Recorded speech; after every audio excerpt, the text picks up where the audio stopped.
출애굽기 20장 22절에서부터 23장 13절까지 말씀을 같이 생각하도록 하겠습니다. 내용을 간추려 보면 딱 두 가지 부류로 이야기가 되는데, 우리가 지난 시간에 나눴던 십계명, 하나님과의 관계성, 또 이웃과의 관계성이죠. 마찬가지로 오늘 함께 나누는 이 본문도 하나님과의 관계에서 우리는 어떻게 행해야 되는가, 또 이웃과의 관계는 어떠한 조건이 되는가, 그 부분을 실질적인 예를 들어서 하나님께서 율법으로 말씀하신 겁니다. 첫째, 20장 22절에서부터 26절은 하나님과의 관계입니다. 거기에 보니까 나의 형상을 만들지 말라. 그러면 나를 섬길 때는 제사와 생축 그리고 정결함으로 드려라. 이게 하나님과의 관계고, 이것은 곧 하나님께 대한 사랑입니다. 하나님을 어떻게 사랑하느냐? 바로 이처럼 사랑하는 거예요. 거기에 더한다면 아직 율법의 선포가 완성되지 않은 상황이기 때문에 그 부분에서 본다면 여호와의 율법을 지키는 거지요. 이것이 하나님을 사랑하는 겁니다. 두 번째로 출애굽기 21장 1절에서부터 36절까지 쭉 보게 되면 히브리 종을 살 때나 자기 딸을 종으로 팔았을 때나 폭행에 관해서 부모를 치고 저주한 이 모든 것들은 전부 내 이웃과의, 나와의 관계성에 있는 다른 사람과의 그 사이에서 내가 어떻게 행동할 것이냐, 그걸 말씀해 주고 있는 겁니다.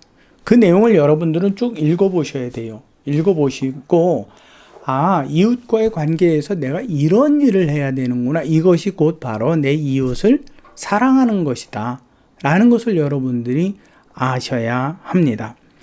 소의 주인, 소가 사람을 죽였을 때죠. 근데 소는 원래 밟는 버릇이 있는데 그를 방치해 버렸다가 소가 다른 사람을 다치게 했다면 거기에 대해서는 뭐예요? 배상의 책임이 있다라는 거죠. 그 책임을 네가 지어라라는 거예요. 소가 했는데요? 아니라 소의 주인인 네가 지어라라는 거예요. 그러니까 여기에 있어서는 변명의 여지가 없겠지요. 만약에 이러한 법의 조항이 없다면 나중에 이제 이 율법을 바울의 서신을 통해서 볼 때에 율법이 어떤 역할이냐라는 거죠. 그 율법이 없으면 우리는 범법함이 없는 거예요. 왜요? 우리를 판결할 수 있는 조건이 없기 때문에 그렇습니다. 하나님께서 우리에게 율법을 주신 것은 그 율법으로 살라고 주신 것이 아니라 이러이러한 일을 벗어났을 때 너희는 그것을 죄라고 여겨라 라고 명시하신 거예요. 출애굽기 22장 1절에서부터 쭉 나옵니다. 거기에 있어서도 도둑질을 한다면 거기에 대해서 뭐라고요? 배낭 아프라고. 그렇죠? 또 처녀를 꾀어서 동침했을 때 무당에 관한 처리, 이방인 나그네를 학대하지 말라. 과부와 고아를 돌아보시는 하나님이다. 채무관계에 대해서 아주 명확하게 또 자세하게 설명을 하고 계십니다. 근데 여기에서 그러면 우리가 왜 이웃에 대해서, 내가 이웃과의 관계에서 이렇게 행해야 합니까? 왜 하나님과의 관계를 내가 존중해야 합니까? 그것은 단 한 가지. 31절에 보니까 짐승에게 찍힌 동물의 고기를 먹지 말라라고 명령하시면서, 왜요? 거룩하기 때문에. 너희는 거룩하고 나도 거룩하기 때문에 우리 거룩에서 거룩으로 만나자라는 하나님의 말씀입니다. 그렇기 때문에 우리는 이 법을 준수할 때에 우리는 거룩한 백성이 되고 그분의 거룩함 속에 우리가 거할 수 있게 되는 겁니다. 그러니까 여러분, 말로 거룩 외친다고 거룩이 되는 게 아니라 이것을 내 행위로 옮겨졌을 때에, 그래서 야고보서 기자 같은 경우는 뭐라고 얘기해요? 너희의 믿음을 행위로 보이라고 말씀하고 있어요. 여러분, 믿습니다라고 했지만 그 믿음이 너희 삶에는 어떻게 드러나느냐? 이웃의 사랑에 관해서. 출애굽기 23장 1절에서부터 13절을 쭉 보아도 마찬가지입니다. 여러분, 말의 힘이라는 거, 말의 권세라는 게 있죠. 거짓 풍설과 낭설을 퍼뜨리지 말고 다수를 따라 악을 행하거나 송사를 굽게 하지 말라고. 부당하게 증언하지 말라고. 가난한 자라 할지라도 부한 자라 할지라도 너희는 정의를 지키라고. 정직하라고. 이것이 하나님의 법입니다. 우리는 양심에 따라서 우리의 긍휼을 갖고 덮어주려는 마음이 있는데 하나님은 그것이 아니라 나는 너에게 요구하는 것이 단 한 가지인데 정의라는 거죠. 그것은 다수를 따라가는 게 아닙니다. 물론 그 정의가 다수를 따라갈 수도 있지만 다수가 추구하는 바가 악이라면 우리는 그 악에서 나와야 되는 거예요. 이게 하나님을 사랑하는, 또 내가 이웃을 사랑하는, 그래서 하나님의 거룩함에 거하는 유일한 방법이라는 겁니다. 이 내용 모두 이웃과의 관계에서 윤리성, 도덕성, 정의, 공의를 말씀한 겁니다. 만약에 여러분들이 어느 것 하나 치우쳐 행한다면 그것은 악에서 비롯된 것이라는 사실을 여러분 꼭 기억하십시오. 이웃과의 관계, 그 사랑이 온전하게 되지 않을 때, 행위로서 온전하게 되지 않을 때 거기에서는 분명히 하나님의 분별과 하나님의 판단이 있다는 사실을 여러분 꼭 기억하십시오. 여러분들이 아무리 내가 생각했을 땐 이것이 정의입니다 라고 외쳐도 그 정의가 하나님 편에 맞느냐? 그걸 알려면 여러분 구약 성경을 읽으십시오. 그것을 읽지 않고 내가 생각하는 현대의 윤리적 기준을 가지고 나는 이게 옳다고, 난 이것이 정의라고 외친다라는 거는, 주장한다라는 건, 믿는다라는 건 거짓입니다. 여기에 여러분은 속지 마시기 바랍니다. 물론 예수 그리스도 전체적인 사랑에 있어서 사랑의 근본 의의는 이처럼 율법을 행한 그 이상의 뜻을 가지고 있는데, 그것이 바로 예수 그리스도께서 우리에게 보여주신 본이죠.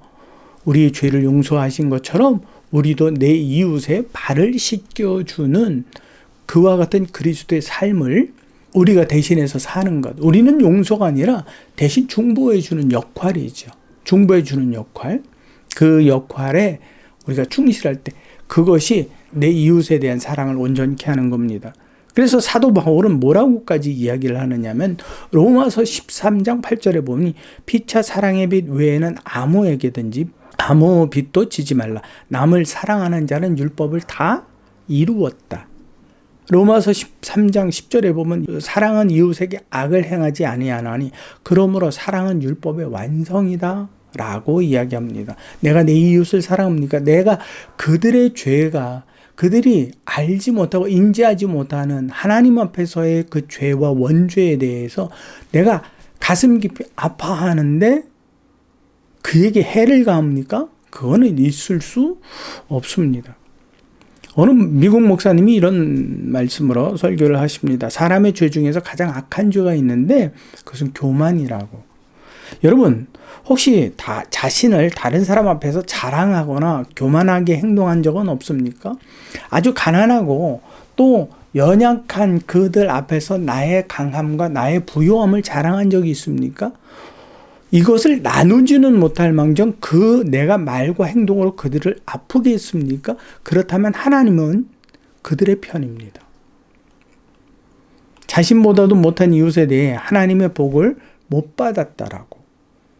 자신뿐 아니라 자녀에 관해서도 입버릇처럼 말한다면 이것은 이웃에 대한 사랑이 아닙니다.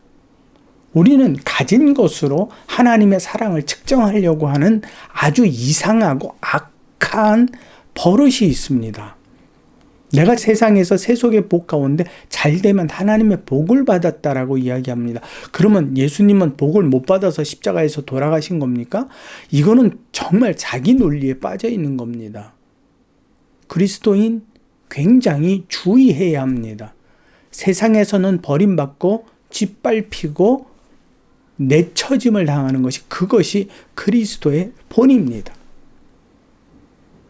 우리는 잘못 알고 있어요.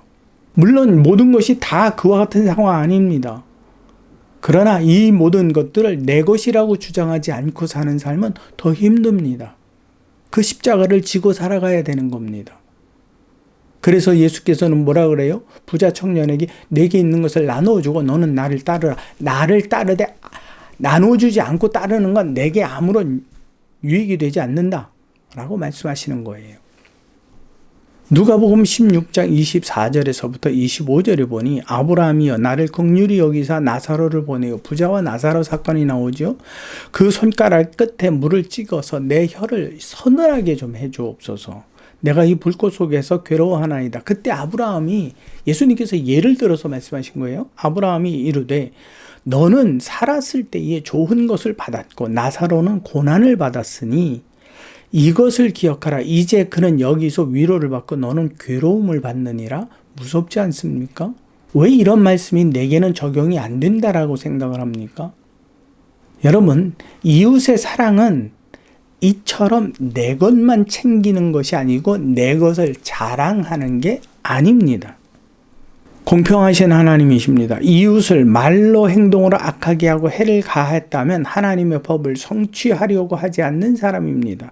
하나님의 거룩함에 동참하기 싫어하는 사람입니다. 그렇다면 그분은 거룩함으로 불렀는데 거룩함에 동참을 하지 않는다? 하나님의 사랑은 그 사람에게 미쳐질 수가 없습니다.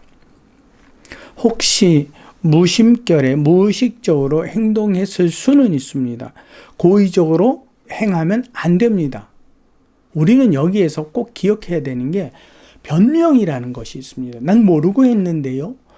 그 말이 통하지 않습니다. 왜요? 정직한 하나님의 영이 그 안에 폐부를 살펴보고 계시기 때문에 그렇습니다. 이는 여호와 하나님께서 그의 백성에게 명령하신 법입니다. 내 이웃을 내 몸과 같이 사랑하라. 아모스 5장 23절과 24절에 아주 유명한 말씀이 있지요. 내 노래소리를 내 앞에서 그칠지어다. 내 비파 소리도 내가 듣지 아니할 것이다. 왜요?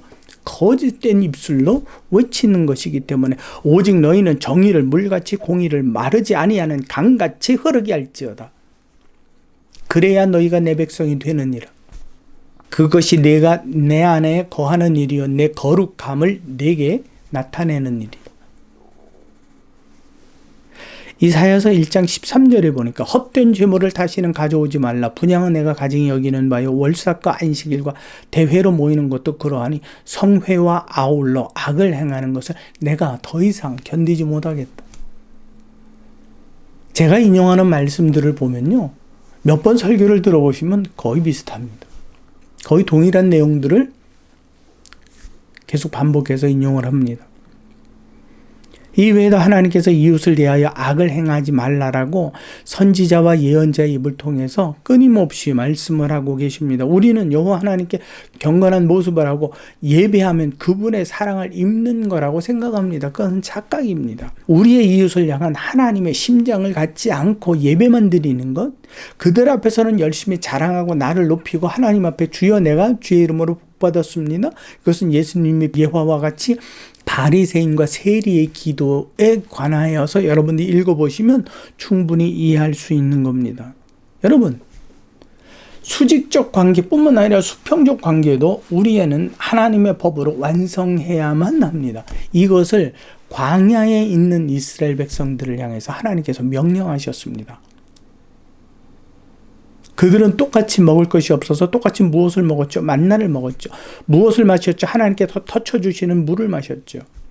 하나님께서 그들을 똑같이 신발과 옷이 헤어지지 않게 하셨죠. 하나님께서 그들을 똑같이 어떻게 해주셨죠? 불기둥과 구름기둥으로 그들을 보호하고 인도하셨지요.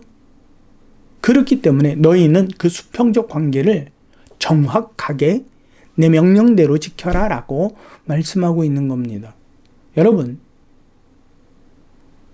저와 여러분들 안에 이 수직적 관계뿐만, 예배의 행위뿐만 아니라 수평적 관계가 하나님 안에서 겸손함으로 내 이웃과 내 형제를 사랑하는 모습으로 나타내시는 참 믿음의 성도가 되시기를 소망합니다.